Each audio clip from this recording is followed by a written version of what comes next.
Trucker Riding S.E.E. here, and I'll just get you situated here. We are on the roadside. I've spent, it is 12 noon. I broke down at 10:15 this morning. Worked the truck off from I-70, off the off-ramp. It wouldn't climb the off-ramp. And I'm in the grass, coming up the off-ramp. Here, exit 178 here, going into the pilot. Well, pilot's up top, but actually I was just trying to get across the street to park. Just left Zanesville, 20 miles back to get fuel at the rider shop. Truck never made any noise or acted up. But I-70, I-77 was shut down to a medical emergency. And before that, a group of bikers on Harleys and that, one of them clipped a dog. And so that was going on. So I'd gotten in the left lane, got past that, got up into the stoppage of traffic right before this exit, and a Swift driver pulled up alongside of me, wanted to know what was going on because I had a CB. I said there was a medical emergency, shutting the highway down, and there was all this squealing going on, and I thought it was his truck. And he says, dude, your truck's burning up. And there was smoke and like rusty smoke and all that. Well, come to find out, my clutch, because these automatics they got the control module servos for the air shift. So they're a manual transmission, but the computer and the air shift servos do all the shifting for you. Hence, these trucks being dumbed down for these new age truck drivers that are out here that just refuse to learn how to drive and use their brain to use a manual shift. So that all said, I hope this will be the last automatic truck I have. This is the second time since 2019 that I've had one of these automatics eat itself.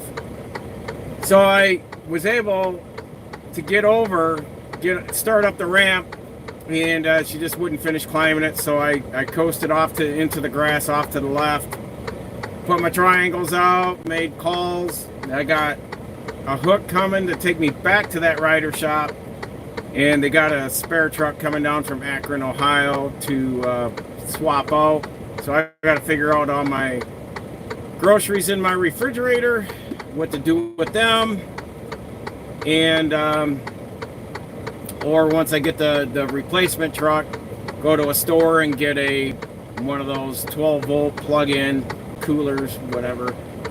So I got to figure things out once all that comes down. But everything else, the truck's running, the AC's going, power's happening. But for the most part, truck won't move. So I had to go out there after I put triangles out. I took the center caps off the wheels because I sat here and I thought, after I put triangles out, oh crap, they're gonna have to pull those caps off. They got to pull the axle shafts off because being an automatic, they got to pull the axle shafts out to get this to free roll. So I pulled them off, tucked them away, so we're all set and ready. I packed up as much as I could in the sleeper, pulled all my bedding down, folded it, and pulled my Garmin, got pretty much everything situated. So once I get to the rider yard, I can just finish pulling the rest and figure out what I'm going to do. Basically, the biggest concern is what do I do with the food in the refrigerator. So outside of that, that's it. Figured I'd just pop this off. I got 2 notifications. One company was supposed to come, gave me, the ETA 90 minutes to be here with a wrecker. And about 15 minutes later, rider sent another message and said, no, it's a different company now, and they'll be there in 90 minutes, yaddy yaddy. So I'm pretty well set and ready to get off the road here. So I left yesterday, Sunday. It's Monday. And I was hoping to be back Thursday, and definitely going to be back late on Friday now. So the pooch is screwed, and what do I want to say? This truck has been in the shop. It was in for 5 weeks in February through February, the whole month of February and then the 1st of March for that control module for the ABS and traction control. Then it went back in for the depth sensor when we went out to the first Texas trip. Then I just got it back just over a week, the first to last week. I got it back because of the vibration and the alignment and all that. So now transmission. This truck has pretty well been in the shop. This will be 4 times. 1, 2, 3, 4. I'm trying to think. Yeah, 4 times so far this truck's been in the shop for major stuff. So makes me raise a question, you know, how reliable is this? And I've told you folks, I don't care how many microchips and computer modules. At the end of the day, I would have rather had a stick shift. I was wanting a stick shift, got stuck with this automatic, and you know, stuff like that. I can't imagine. I'm at 337,000 miles on this truck. I got it at 270. So it makes me wonder by 500,000 miles if I'm going to have engine problems, because these Cummins are not that reliable whatsoever. So it is what it is. I'm getting paid to sit here, but I would have rather been moving and not been broke down. So I would imagine this is going to be probably a week or 2 or more before I get this thing back. You know, it's just been an ongoing nuisance this year with this truck, and hence with this kind of equipment, these new trucks being like this, it definitely does not want a person, especially a seasoned driver, is looking at this like you don't see the right reliability in it and the fun in driving. And I'm having a good time, but this is the 4th time this year that this truck has just been a nuisance. So see where this goes from here. Sure would be nice to get this thing swapped out for something a little bit more of what I could use. Right now, I would have rather engine, if it was between automatic or an engine choice, I'd rather take the stick shift. You know, as far as transmission or engine choice, I'll take the stick shift and put a Cummins in front of it, but I'd prefer to have a Detroit and a stick shift. You know, the concern was going forward that there was some employees at our work that weren't comfortable with the stick shift and getting things done. I think people need to start sucking it up. This is ridiculous. More computer and modules, and the reliability is far less than, say, not this last day cab that I came out of to go in this one, but the one before it. I put 550,000 miles on it with the original clutch on a stick shift, 10-speed Fuller with a 450 horse Detroit. This is ridiculous. This is totally ridiculous. And I don't know where to go from here or what's going on, but I'd be curious to see what they why this went out so prematurely. So that's my question right now, is why did it let go, and why is it burned up? So these automatics don't pull the greatest in the mountains, West Virginia, south towards North Carolina. They're the western side of Virginia. I'm in a lot of mountains, and it will work. This truck will ping up to 220 and kick the fan on when it's lugging in the hills. And I mean, I've been down to 8th, 9th gear with a load with the 4-ways on, doing 35, 40. So there's some hills that, especially across 64 and 64, will really work this from coming out of Beckley going towards Covington, Virginia, and all the back roads going up in the mountains, like up, different areas. And the thing that gets me is this automatic will constantly be shifting up and down when I'm pulling the hills, searching for, when it peaks the mountain, it's shifting up. And then when I climb the mountain, it's shifting down, then it'll get a little sweet spot, shift back up, then shift back down. That's wear and tear on this. Whereas when I had my stick shift, I know when I'd go up to Pineville, West Virginia from Beckley, I could float 7th and 8th gear all the way up there. And because of the switchback roads and all that jazz, and it was comfortable, and you didn't have to work the crap out of the transmission. But these automatics, these damn computers, I tell you, they're just a turd show. Not impressed. But we're making the best of it. Like I said, I got all the safety stuff handled first before I went live here. So I'm in the truck, shut down, waiting for the hook, but got everything in the bunk situated. I just got to get back to the rider shop.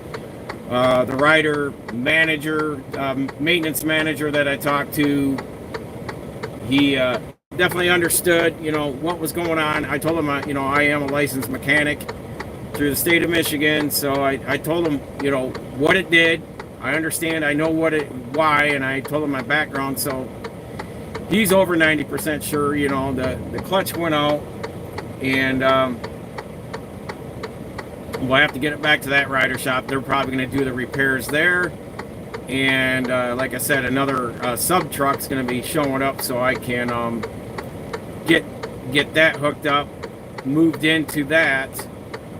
And then I'm going to probably have to go and find me if it doesn't have an inverter or plugs in that truck, I'm going to have to go and get a refrigerator to like one of those 12 volt coolers at the truck stops or Walmart. And so I'll probably have to veer off and get that before my food spoils. I hate to throw it all away, but it may come down to that.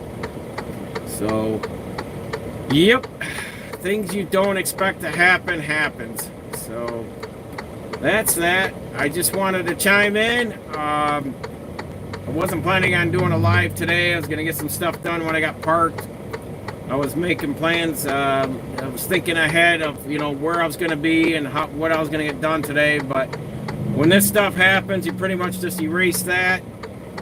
Focus on this situation. And once I get into the other truck and get hooked up back to the trailer, then I can figure out what I got left for hours, if any, or I'm just going to stay there at the rider shop or get shuttled down to a hotel and then take it from there.